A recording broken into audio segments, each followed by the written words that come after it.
I would like to introduce today's panelists. We are joined today by two wonderful guests from two very different companies. From Procter Gamble, we have Tracey Grabowski, Chief Human Resources Officer there. Hi, Tracey. Thanks for coming on. Welcome. Hi, thank and we you. also have, good to see you, Tracey. And from Zoom, we have Lynne Oldham, Chief People Officer there at Zoom. There you are, Lynne. Good to see you. Today's conversation will be facilitated by our co-founder and CEO, Dr. David Rock. There's David. Thank you, David. And with that, I'm going to hand it over to you. Are you ready to go? Thanks very much. Can you hear me okay, Gabe? Coming through loud and clear? Excellent. Yep, Hi, good. Tracey. Hi, Lynn. Thanks for being here with us. I am in a new abode. Those of you who have been watching for a while, I've moved house. I've been in this amazing place in the woods. I'm still in the woods, but a bit further upstate for a couple of months, and then hopefully we'll get back there. But thanks for being with us. And we were thinking about guests to have, and I thought actually two of the most essential things in the world in the last 3 months have been cleaning products and ability to stay clean, not to mention all that incredible paper products you guys have been making. And then also Zoom, two things we all couldn't live without. So I know you must have had a very interesting experience over the last few months with people being probably busier than ever.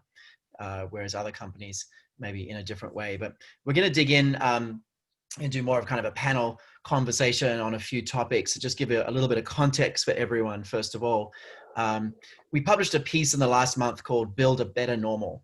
And it was a helpful reframe for us as a research institute to think about like how to make the best of this crazy time. So not just how do we adapt to a new normal, but how do we turn it into a better normal? And we published on this, we did some thinking on this for quite a while, and we realized one of the challenges of just thinking this way is that there's three quite different levels of complexity to think at. There's the day-to-day stuff, like how do you stay okay day-to-day, which is a lot about putting in place the right buffers for you against the stresses, sending the right signals to others to help them, and then also putting in the right systems. And all of that for us came back to staying at what we call a manageable threat state. No more than a level 1 threat, and not getting overwhelmed. And a lot of that anchored for us on the SCARF model, on managing certainty, autonomy, relatedness for yourself, and then sending the right signals to others. So we've been doing a lot of work, introduced those ideas to really hundreds of thousands of leaders in the last 3 months, just around kind of how do you stay okay day to day. And we continue to do some of that work, but that's really shifting now to how do we make work from home sustainable? And that's where we're going to spend more time today. Given the changes that are happening in the environment, given the sort of coming back to work, which is, I think, happening, maybe not happening, no one really knows. Given all that, kind of how are you guys, juggling that? We're going to spend some time on that. I'll share some data we've been collecting as well. And we'll hear from the audience your best tips in this space.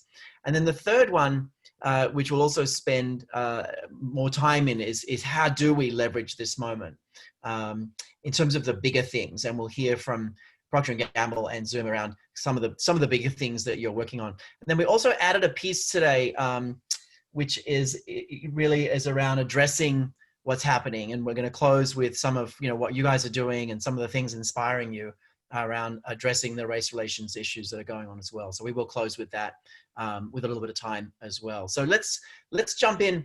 Make work more sustainable. It was work from home more sustainable, but who knows where anyone's working anymore, right? So I just called it make work more sustainable. A couple of data points. Frontline employees are in bad shape. From a threat perspective, we've been collecting data. They're close to a level 2 out of 3 different threat levels. 3 is the worst.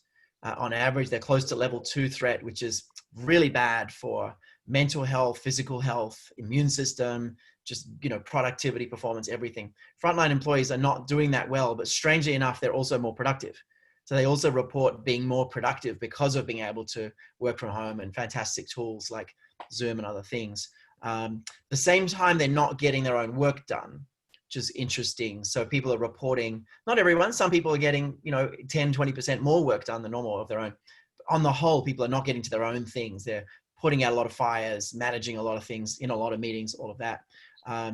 The big thing that sort of really worried us is people do not think this is sustainable. And I got some data on this one. We've got data on all of these, but just show you this one. We asked a pretty big number recently I think 235 people. What pace are you going at? And the percentage that said sustainable is 8%, right? 6 months, you could do this for 6 months, about a quarter, but several months, maybe a month, maybe weeks, add that up. That's, it's roughly 2/3 of people say this is not sustainable.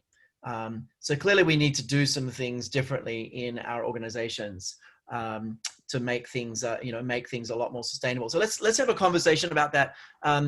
Maybe Lynne, first of all, I mean, what's been inspiring you over the last few months in terms of, how your organization has been going through this and where are you guys at? Tell us a little bit about things at Zoom. Thank you, David. I just want to say thank you for having me. This is a really interesting and timely conversation. I would say with respect to Zoom, we're all, the proverbial gas in our tank is that we are connecting the world, right? So especially the K through 12 schools where we've been able to keep schools open in spite of the pandemic, children still learning. So in addition to keeping businesses going and people connections going, the school piece has really been keeping us all going. We actually started this really interesting, we have a chat function in Zoom, and we have a chat called Cool and Inspiring Stories. And the posts in there are really what keep us all going about different ways that people are connecting through this pandemic.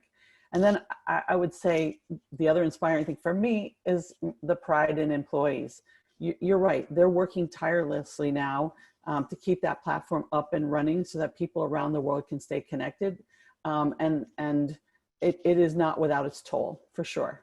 I think some of the other things are around just what we're doing with COVID-19 related charities, and we created a Zoom Cares Foundation. So there's a lot of things going on that really do keep people excited and engaged. One I'll talk about is the American Heart Association. We partnered with them to spread awareness on mental well-being, and because of the concern for virtual fatigue, we've given them $500,000 from our foundation to really get started on this effort because it's so important and critical right now. Fantastic. Someone in the chat saying, as a teacher, thank you, Zoom. They're really appreciating what you've done. So I know from the research that giving to others is tremendously rewarding. And in particular, when you're feeling really disconnected from humanity, literally, you're feeling disconnected from people you care about, actually feeling like what you're doing, is helping humans, is pro-social, activates some deep reward networks that you kind of need in that relatedness domain. Because we're feeling very unrelated to people. And so that's been one of the things we've been recommending people do to kind of stay okay day to day, is to buffer yourself with, looking at how your work makes a difference. Well, certainly everyone at Zoom and P&G are aware that they're having a big role in people's lives. Tracey, tell us a little bit about what's been happening there and what's inspired you over the last few months. Yeah, first of all, thanks for having me. And also, Lynne, thank you for the work that you're doing with schools. My kids have certainly benefited from that. So it's groundbreaking and very important. So at P&G, we already had a corporate mantra that we sort of built from, right? And that is that we want to be a force for growth and a force for good. So we just sort of leveraged that when we started, and right from the beginning, we said we have 3 priorities, right? This is what we're going to do. First, we're going to take care of our employees. And at the beginning, that meant safety first, so much focus on safety. But later, more and more as the needs emerged, and I could talk a little bit more about that. Second priority, serve our consumers. David already alluded to the fact that everybody wanted their Charmin. And their cleaning products and their baby diapers. And so we feel a really sort of a calling as well around serving our consumers. And then the third component was that we will step up and serve our communities. And for us, serving our communities has been a lot of sort of locally related stuff in the 80 countries that we're in around the world. But the one thing that we've kind of come together on is making masks. So in the beginning, when there was a big mask shortage, because we make paper towels and toilet paper and feminine napkins and other paper-based products, we were able to pretty quickly bring the expertise of P&G people together and figure out how to make masks for frontline workers and for our own employees. Because we were considered an essential business, we had people working all around the world all through the pandemic, and we were able to make both masks and face shields for internal use and for donation externally. So that was one of the things I think that really rallied the pride of P&G people as well. That's great. Thanks for that. Thanks for your work on that. I know it made a big difference to a lot of people. That's really big. It's interesting that you already had that going in. It's a theme I've heard from a lot of organizations, is that pressure uncovers character, right? And the character of organizations have been shining through. And if your organization already had, really good character, and then it was kind of coming to the fore.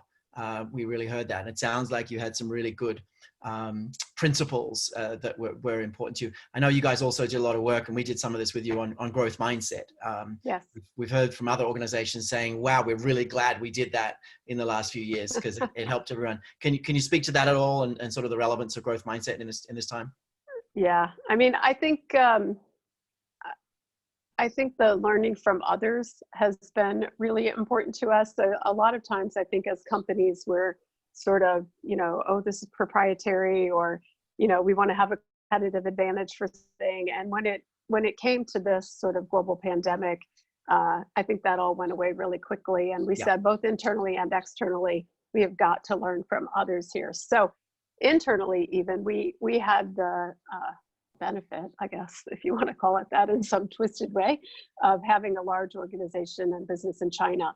And so they went through a lot of things before the rest of the company, and we were able to really quickly sort of transition that learning about how do we keep our employees safe? How do we have hundreds of employees in a manufacturing plant and make sure that they're operating in a way that is safe for them and safe for their families?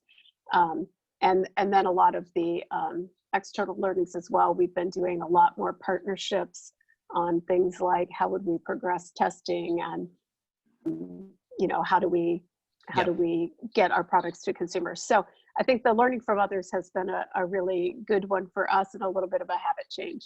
Fantastic. Yeah, experiment, focus on progress, learn from others are 3 critical habits. And it's definitely a time to kind of let go of a lot of our normal ways of doing things and just, radically adapt. And I think there's a big lesson for many, many leaders in the fact that you could get to work from home in like 2 days. Like the fact that you could transition an entire company to that in 2 or 3 days. People are like, we thought we could get a quarter of the company in 2 years. How did we do that? So it's been a lot of this kind of massive growth mindset that's happened. Thanks, Tracey. That's really that's interesting. Tell me, Lynne, can you give us a tip? How do we handle Zoom fatigue? You guys know the secret to that? What do we do? What secrets can you share with us? What's really interesting, David? I think that COVID is helping us see that we need to find a better way to work, just period. Right. Meeting after meeting after meeting, either in person or virtual, is not productive. And you leave, for me, I leave each meeting with a list of action items, and the only time I have to do it is after hours. So reworking the way we work is pretty critical, I believe, whether you're on Zoom or whether you're in person. For me, during this time, I've done things like, make sure I actually bake a break into my calendar. I don't let the calendar schedule anything more than 50 minutes so that I have that 10-minute cushion. I actually use that time to either take a walk, take a break, eat my lunch, do whatever, but I'm making sure that I consciously do that, just like I would schedule a meeting. I'm also into, can I find a new environment? I'm moving house as well, but more than that, I can sit outside. I can try a new spot in the house. At work, we're moving from meeting to meeting, so we're walking around the office, right? At home, there's no moving, you're sitting still. So again, that's why we partnered with the American Heart Association on #TakeABreak, because they're about to launch in July, on July 17th, a series of webinars on how to ensure that we're keeping our mental well-being Nice. during all of this, which is really exciting. No, that's great. And Tracey, tell me from P&G's perspective, what's helped everyone be more sustainable, aside from the knowing your work really matters, which both of you have lived through that. What are some of the practices that you found have been kind of most helpful for making things sustainable? Tracey, for you?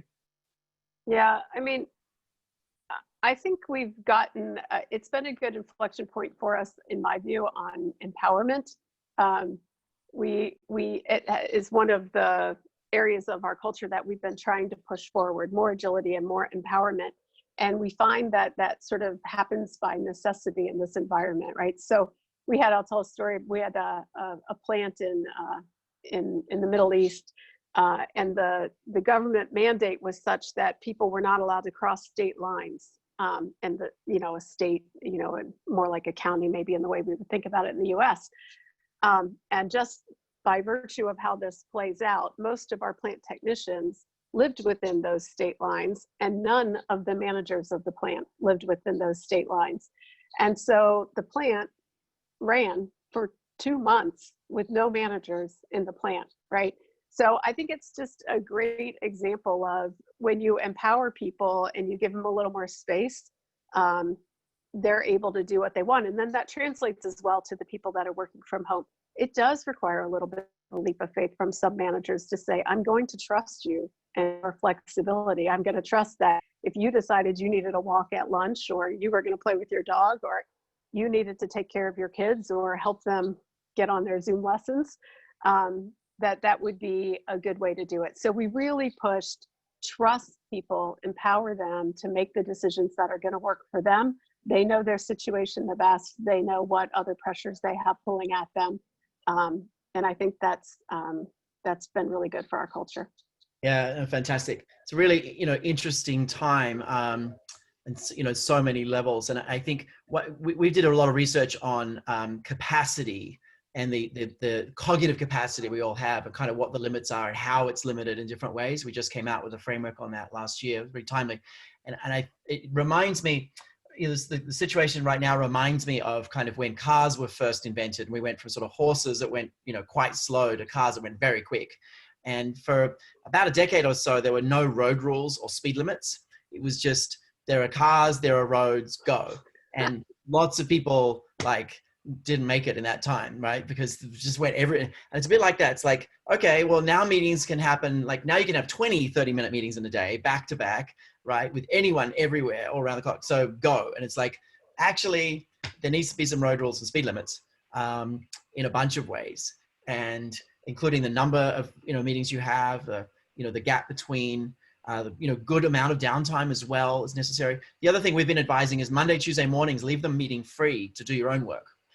If you can have blocks of time when your brain is fresh early in the week, early in the day, you'll massively increase your own work, the stuff that you've got to do, maybe Friday morning as well, to kind of finish things.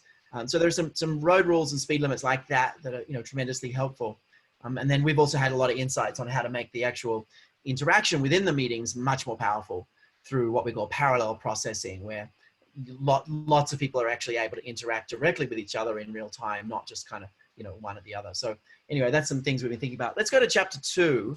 I'm going to share screen again, and just going to bring some of this back up. Just give me 1 second. Technology is doing a thing. Sorry, Zoomy people. Here we go. So we've talked about kind of we've talked about staying sustainable in this time. Let's talk a little bit more now about kind of doing the big things. What do we need to do? How do we leverage this moment to do some of the bigger things? I'll share with you sort of how we've been thinking about this. Firstly, I think this is hopefully a once in a lifetime opportunity. Hopefully a once in a lifetime opportunity where basically the entire world is experiencing, very strong collective emotions, both from the COVID crisis and now the race relations focus as well. But in particular, the COVID crisis and what it's doing to, like, to humans everywhere, this is a very, very unusual situation. And it's allowing people it's encouraging people to be willing to think differently.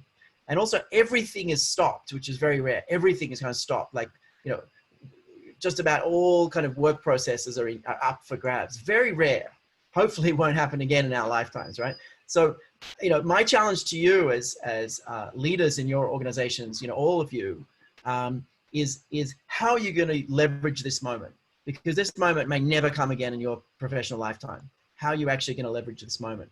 And I don't know that this moment's going to last that long. Could be 3 months, could be 6 months, could be a year, where things are kind of unstuck.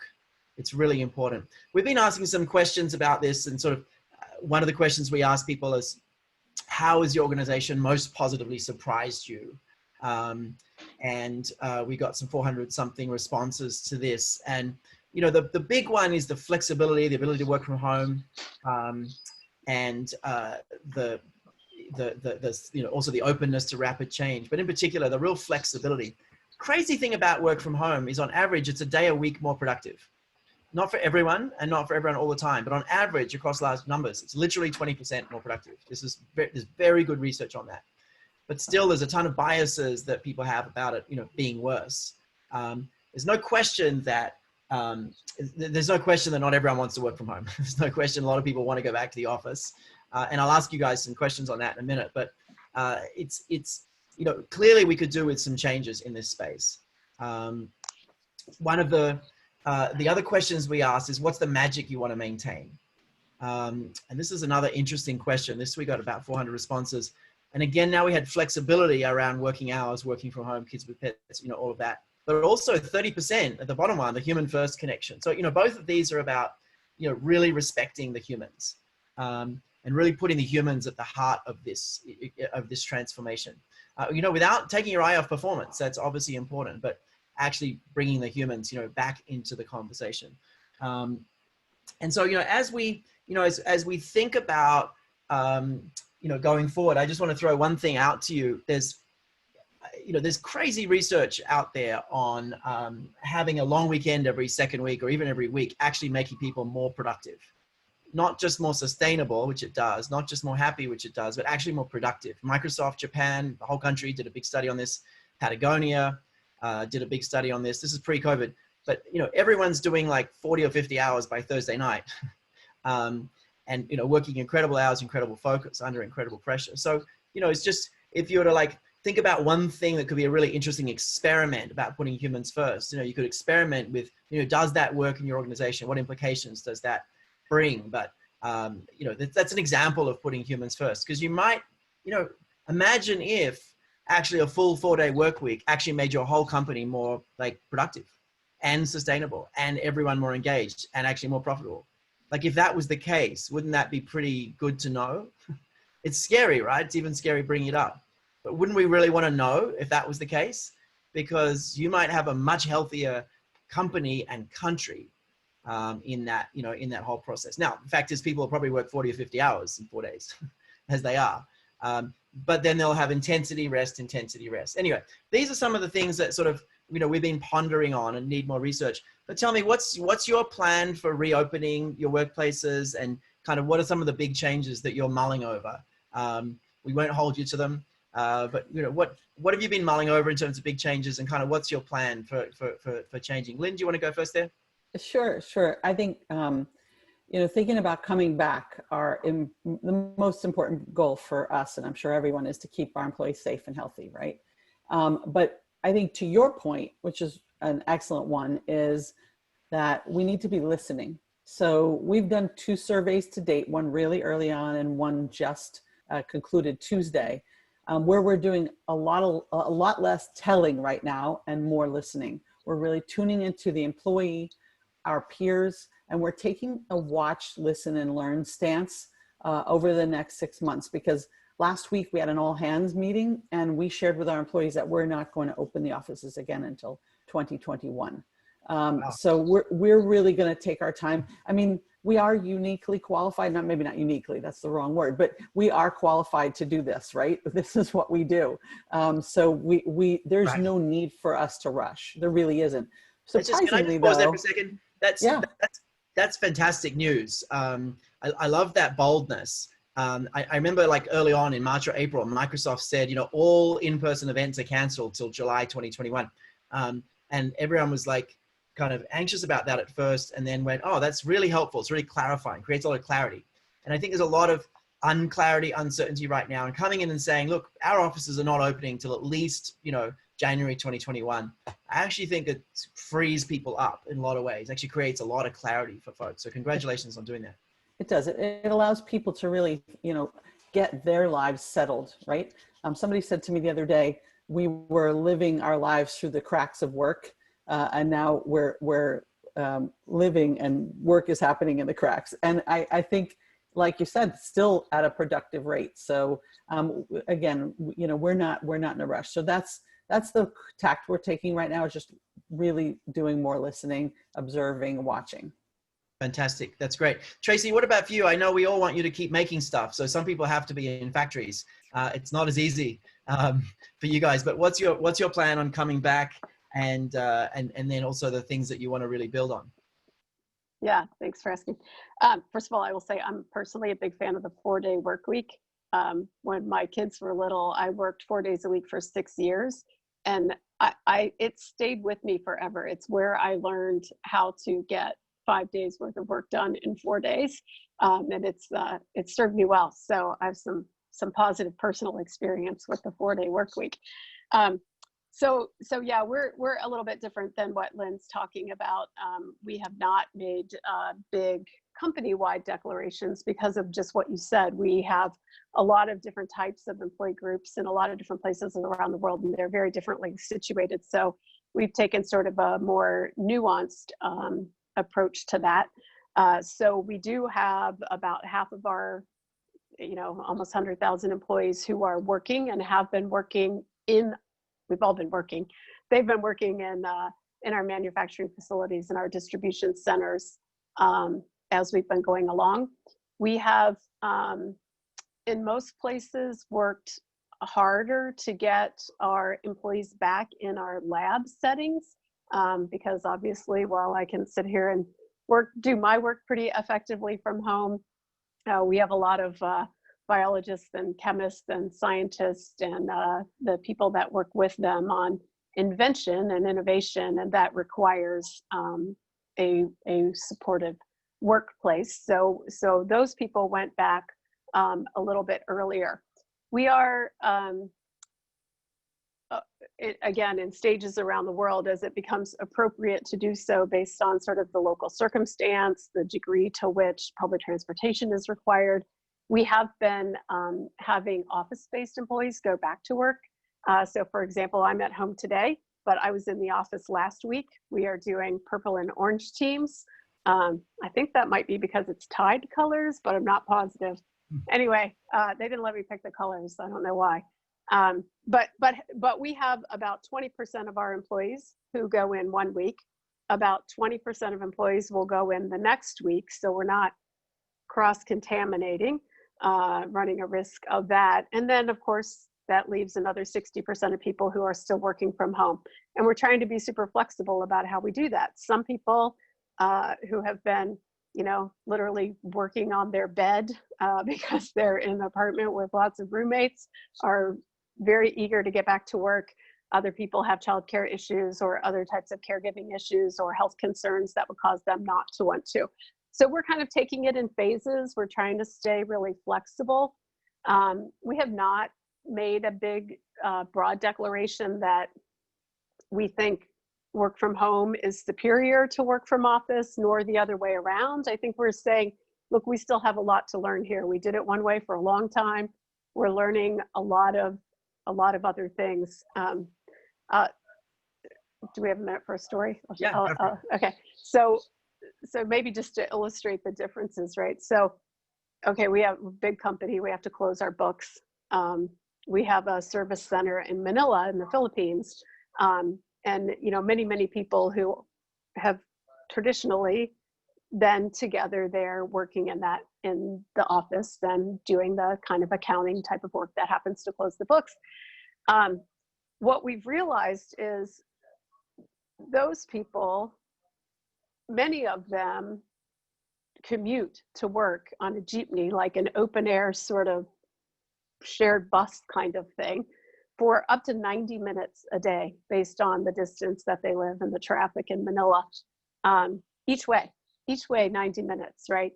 And yet we closed the books after the JFM quarter with all of those people working from home, right? So in a situation like that, you say, well, come on, this just makes sense. Why would we, maybe this is a longer term solution that could really improve the lives of these people, right? In our Beijing Innovation Center, where we have a lot of multifunctional resources coming together with labs, with consumers, really on the process of upstream invention, it's very hard to get the same sort of quality of creativity and thinking and iteration that you can get when people are face-to-face in those environments. So I think what we'll see is more of an appreciation for the nuance of people's work, more of a balance between, yes, we have work from office, we have work from home, and they can go back and forth in a way that's a little more individualized. Yeah, no, that's great. I'll give you a couple of principles we've been developing, and it's sort of early thinking, but a couple of principles and then a couple of implications. And Lynn, these will be good for you guys. So one of the principles is there are sort of types of work, like say research, right, or finance, right, or sales, or technology. There are types of work that kind of go together that have a certain kind of profile, right? So if you're in a finance function and everything's served online, you can work from anywhere pretty much the whole time, right? If you're not handling cash. And whereas if you're in research, you need lab equipment, So what we're finding is that you can develop at an organizational level, you can develop principles. They can't be rules, but you can develop principles that you're comfortable with for that kind of job. An example of that is, we want at least 50% of you in the office at any time. Or we want 100% of you in the office, or we want anywhere from 0 to whatever percent you feel like in the office at any time. So I think you can develop principles like that, and then let the team work at a team level, work out how to do it. And so you've got clarity at the organizational level and autonomy at the team level, right? It's really good balance of certainty and autonomy. And the other thing we've been advising is unexpected control, like unexpected autonomy over your work is a very strong reward response. If people go into this crisis with their brain on fire, really freaked out, but then suddenly they go, oh, I'm much more in control of my work and my work time, my work patterns. It very, very, very, very much helps them. It's one of the strongest reward responses.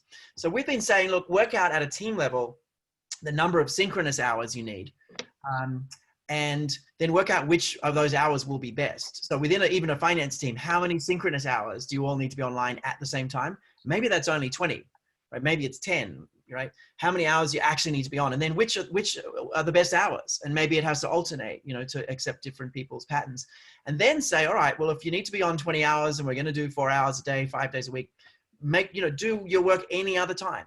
Don't think that we're expecting you to be online. Like, do your work any other time.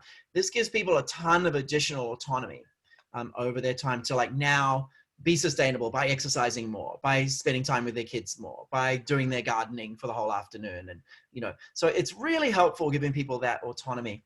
And I think, any comments on that? And then I'll talk about the implications of that. Any comments on that, Tracey or Lynn? I think that's exactly where you need to be, because when people have that ability to sort of make their day around what you agree to, that synchronous time, it does give them extreme, feeling that they have control over their work. I love it. It's a very strong reward response for people. And it's also a gift that keeps on giving, because every day they're actually able to get, life back under control of some sort. Yeah, that's great. Tracey, any comments there? Yeah, just two things I would comment on. One is I think there were a lot of people who already understood that, and then there were a lot of people who didn't already understand that. And this has been equalizing in that way, right?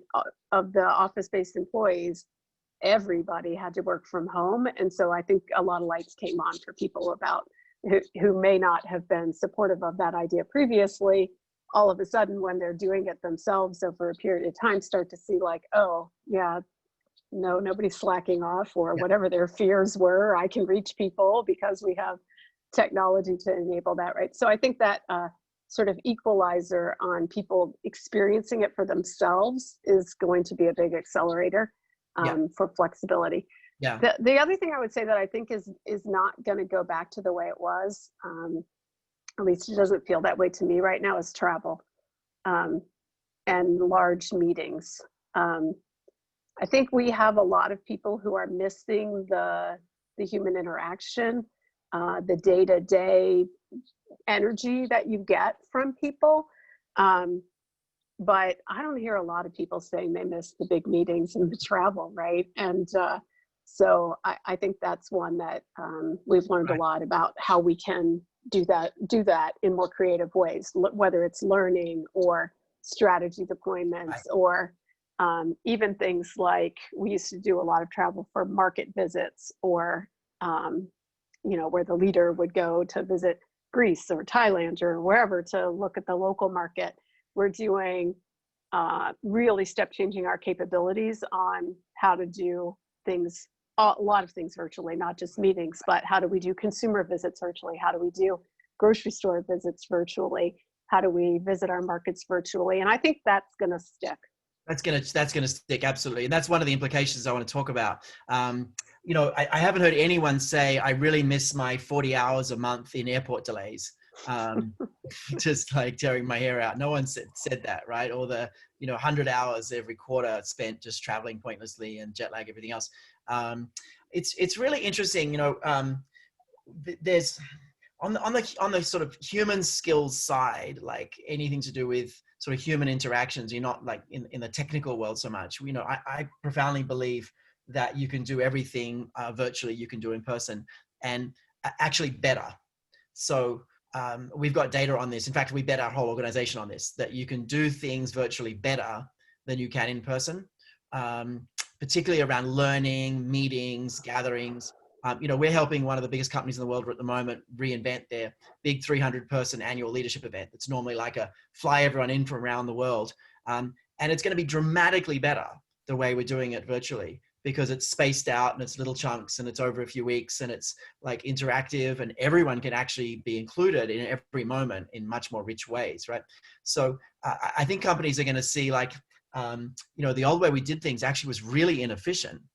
And this way is actually a lot better. So one implication is definitely, one big implication of all of this is definitely around learning and events. And I think that learning and events are going to radically change. And I mean, we have data on this, lots of data with the exact same training program, the exact same company, just different people showing that it actually just works better virtually when it comes to the habits people build. Now, people don't believe that. They don't expect it, but it's true. And it's absolutely a fact. So learning is going to really, really change through this. And we're happy that we're ahead of that curve. It's been our focus for 7 years to actually move away from workshops. The second thing that's going to change is the meeting. And with both of these things, learnings and meetings, you have to bear in mind that enough people will always be working from home that you won't be inclusive if you don't do meetings and learning virtually. That you basically won't be inclusive enough if meetings and learning don't happen virtually. So this is the good news for Lynne and Zoom and everyone else in that space, is it's really going to, I think it's really going to stay. And I think it is time to actually invest in some next generation practices around making the stuff really work. Because just like Zoom said, we're not back till next year. Personally, I think the reality is enough people won't be back forever that you're actually going to need to get super good at virtual learning and virtual work. Now's the time to really get that right. Yeah. So David, Lynne, I was just going to say that, meetings for sure, because I don't know if you've been the one or two participants who are outside the room, what you're seeing is the shoulder and the backs of everyone who's in the meeting. And this environment right here, all heads are equal, right? So it is the great equalizer in that regard. Yeah, and also it's actually amazing how much time you can save when you learn some basic practices. We've been developing an approach for years that we basically decided to do all our consulting virtually on Zoom years ago. So anytime we do any consulting with organizations, and it's a really big, challenging consulting, like designing a completely new leadership model, a complete, change strategy, whatever, we actually do it in, 1 hour bursts spread apart at least a few days. Because we found out you can be massively more inclusive. You can get the right people and you can iterate and you can do work between, and it's dramatically more effective. So we ended up working out some techniques for having quite large groups of people basically be in a Zoom platform and everyone really participate through very difficult conversations and ideas very quickly. And we developed some processes around what we call parallel processing. The simplest idea is just visual cues, like getting everyone used to using thumbs up, thumbs sideways, thumbs down, and ratings out of 5. Like you get this stuff going, get people into the habit of that, and your meetings are just much more dynamic and quick. People propose stuff, and you get immediate responses. The thing everyone doesn't realize with virtual is when everyone can see each other well and hear each other well, it's more social than in person. It's more social than in person because everyone can see everyone's face in real time, really clearly. You never get that in a room. So you're actually getting more immediate and more rich feedback on everything when you manage some of the things, some of the things right. So anyway, clearly I'm passionate about that. A bunch of people are asking for resources. We should do an update on that. We'll do an update on that. We've got a lot of data kind of spread out, but we might do a piece this week, maybe in Forbes, on this big point that, why virtual is better. We are, one of the things we're doing is offering a learning audit to companies who are kind of serious about making the transition, want to follow the science. So we have a learning strategy audit that kind of digs into the science, the data, and the practice. So I'll talk more about that in a bit. But let's I have one more question for you before we get into the final chapter, and that is just like, aside from sort of these tactical things about making, virtual work and meetings work and learning, like what are the big things that you're trying to do? Like, what are you doing to really maximize this moment in your organization? Maybe starting with Tracey, what are you doing to, like, whether it's shift the culture or completely overhaul learning or performance, or like, what are you using this time to really push on in terms of things at P&G? It's a great question, and it's going to be an ongoing effort, I think. So I talked at the beginning about kind of our stepping up platform, right? The 3 things that we said were our priorities. You call it new normal. We're calling it stepping forward, right? So we were stepping up to serve our employees, our consumers, and our communities, and now we're stepping forward. And what we're doing is a lot of sort of crowdsourcing and bottoms up things to ask people, what do you want to bring forward with you? Whether it's a personal flexibility kind of idea or whether it's business building ideas, right? So we've learned all kinds of things. We're getting more Charmin to more stores by shipping directly in ways that we didn't know how to do before, right? We're doing board meetings and town halls virtually in a way that I think people are saying is more equitable. Even my leadership team, we have like probably a third of the people that are based in one location and the rest of the people spread around the world. And those of us that were together always sat together and the others on the phone. And they're telling me, oh no, we like it much better when everyone's on the phone, right? To your point before. So anyway, we're sort of challenging each of our business unit leaders to say, what is stepping forward look like for you and your employees, and how do we bring forward those ideas? What are the big things that require corporate investment that we want to dive into, and then what are the changes that people can just choose to make on their own? So, but we're doing it around that idea of stepping forward. Fantastic. And it'll look different, I think, in Geneva than it does in China, in Santiago or from Beijing. Yeah. Fantastic. All right. I think the answer is watch this space. You're going to do big things. I'm excited to see the big things happening there. Thanks, Tracey. Lynn, what about for you? What are the big things that you want to leverage this moment for? I think similar to Tracey, looking more at the bespoke experience. So one example of that would be after our first survey, just weeks into sheltering in place, we started to think about this wellness benefit that we provide, which was really for gym subscriptions, right? But we started to think about what is it that people want, and we listened and we added things to that carousel of options for that wellness benefit, like home office needs, food deliveries, childcare, the things that people really are in need of right now. And this is just one step. We really want to evolve that wellness benefit into something much more holistic physical, mental, financial wellness. There's so many aspects to wellness. And I think it can be different things for different people. So really want to more of a custom experience for people. Right. Yeah. Giving people choice in that is really powerful. Giving people like a range of options and letting them choose. Because it's interesting when you think about the SCARF model, right? Status, certainty, autonomy, relatedness, fairness. These are the 5 things driving threat and reward. For some people, like more autonomy is hugely rewarding. They so appreciate it. And actually someone else finds that an insult. They're like, what do you mean I can't come to the office, 5 days a week and I've got choice. So you've got to sort of understand people's reward responses and let them choose. And the act of being given a choice is rewarding. When you make the choice, it's rewarding. When you then kind of use the choice you've made, it's even more rewarding. So we wrote about this. We wrote a whole paper on basically non-financial pay and kind of rewards and total rewards. We wrote a whole paper on kind of how to maximize total rewards, and autonomy is a really big piece in that. Maybe one of my team will send that over to you, Lynn. The neuroscience of total rewards. It's a journal paper, so we don't share it publicly generally, except to members, but we'll share it to you guys. Perfect, thank you. Interesting time to think about that. We should probably do some more writing on that in the light of this as well. Fantastic, thanks very much. I want to go to the 3rd chapter. I'll just share screen a bit for a moment. And I'm super anxious that Zoom doesn't crash on me because I'm just like, you guys are here. Let's see if this works. I'll just give it a second. I mean, the technology is incredible that we can even do this, There we go. Can you see that? Address the moment. Beautiful. Thanks. Visual cues. Amazing. So, we've talked a lot about making work sustainable. We've talked about kind of the big things that should happen. I want to change gears a little bit. And for the last 10 minutes, address something that's happening, right now. I want to do it in a slightly different frame than maybe has been happening, in other places. And we've been thinking a lot about how can we learn from the science here, which is our world. That's our world. How do we learn from the science, and how do we do things that create positive change?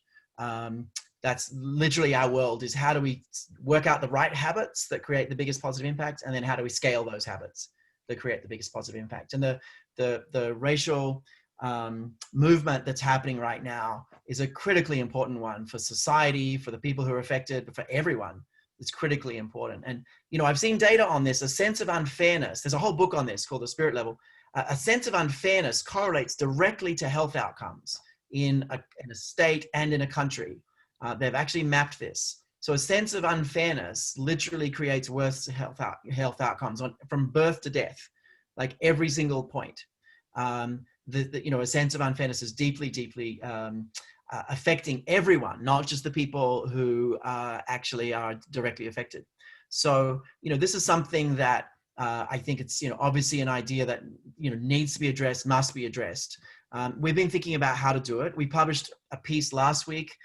Khalil Smith, who's runs our whole consulting practice, used to head up D&I, now sits across all of our practices, still has a big foot in that world as well with us. But him and I wrote a piece on kind of what is good leadership now in this moment of racial tension. And saying nothing is probably not good leadership. It's very easy for people to say that is not okay to say nothing. And at the same time, what do you say and how do you think about it? And so we saw 3 things. These are really 3 habits that leaders at all levels are going to need to activate right now. And when I say leader, I mean like leader of a family, right? Leader of a team, leader of a business unit, CEO, really everyone. Listen deeply. You're going to have to listen in ways that are very, very, very unusual for a lot of people, and actually result in folks feeling heard and people really understanding. Listen deeply is a critical habit right now. From that place, unite widely, unite people together as opposed to dividing. That's happening a lot. Right? You've got to unite widely, and unite widely around what? Around actually bold actions. You're going to have to unite people widely around the right things to do. Now, this is a time for bold actions. It's a really, really, really big time emotionally for lots and lots of people, obviously exacerbated by the other crisis that's been going on. But it's critically important in this time that this window of opportunity is used to create real change. Now, how do you act boldly? I think it's different in every organization. My encouragement is to think about what can your organization do that's unique, that is authentic and unique, and is something, you know, maybe only you guys can do, or you can do really well, you know. So let's hear from you, and I also would love to hear from the audience about kind of things that you've seen that have been inspiring you. Like, what are the bold actions that have been inspiring you? So folks are listening in would be willing to share some of that. That would be wonderful. What are some of the bold actions that have been inspiring you?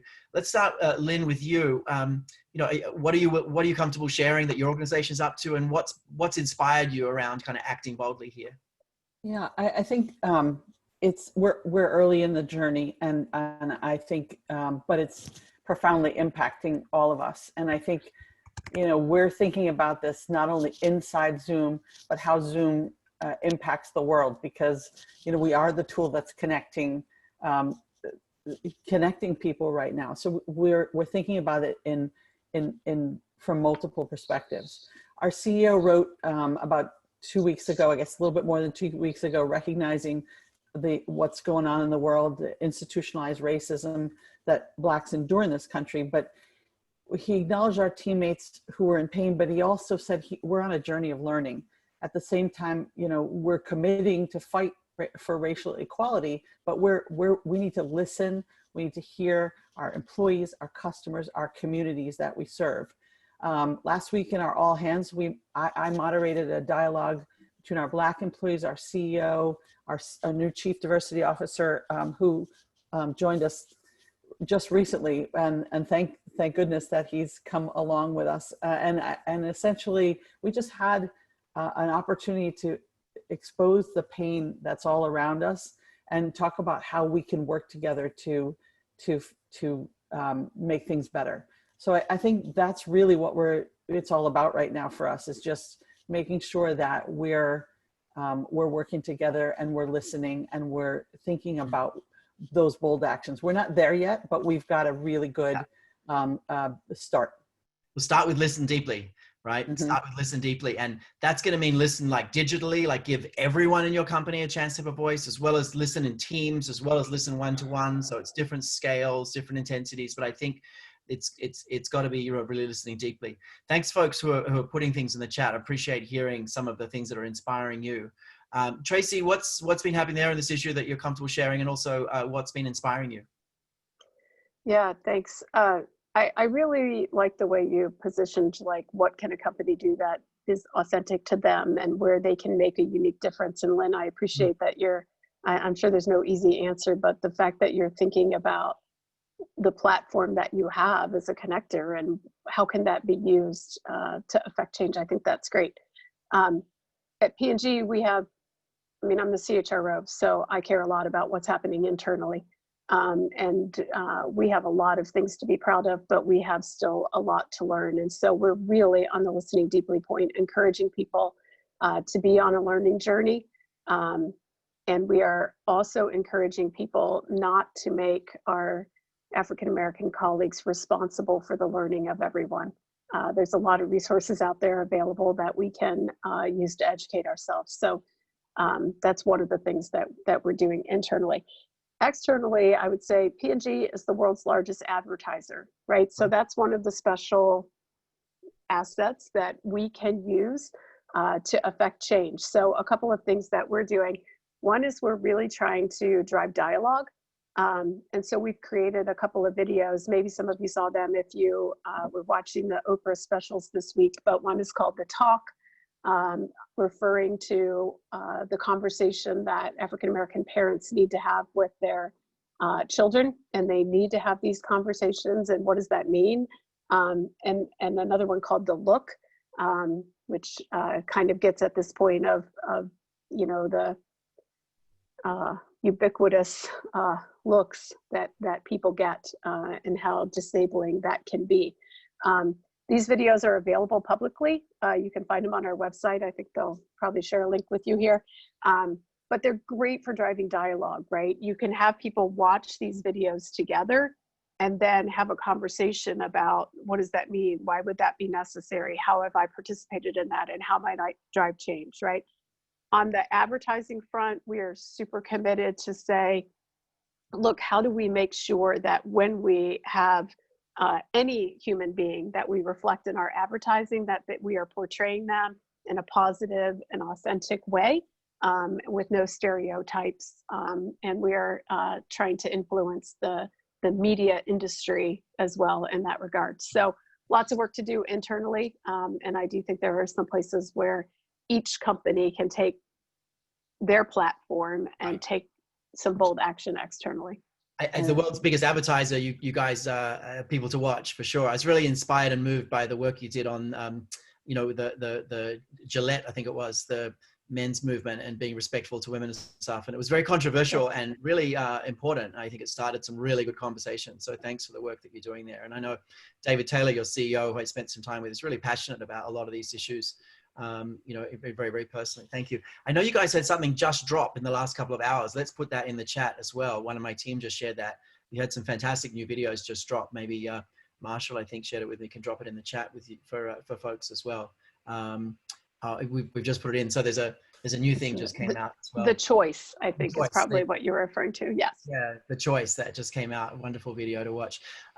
So we're running out of time. I want to just say, firstly, a big thank you, Tracey and Lynne, for your participation here. And I know you've sparked a lot of thinking, a lot of insight, a lot of kind of reflection for people. And I really appreciate the time that you've taken to you know, be here with us and share your thoughts. And hopefully you've had some insights as well about some you know, what's happening out there in the world and how to have a bigger impact. And thank you, David. Thanks for being here. I'm going to just wrap up with a few resources for folks. So if you want to jump off, you're welcome to. But just a big thank you for being here and for the work you're doing. You know, Lynne, keep us all connected. Let's maybe we can help you guys do that even more. Tracey, keep us all clean and healthy. Keep up the good work there. Appreciate very much the partnership and being here today. Thanks very much. Thanks for having me.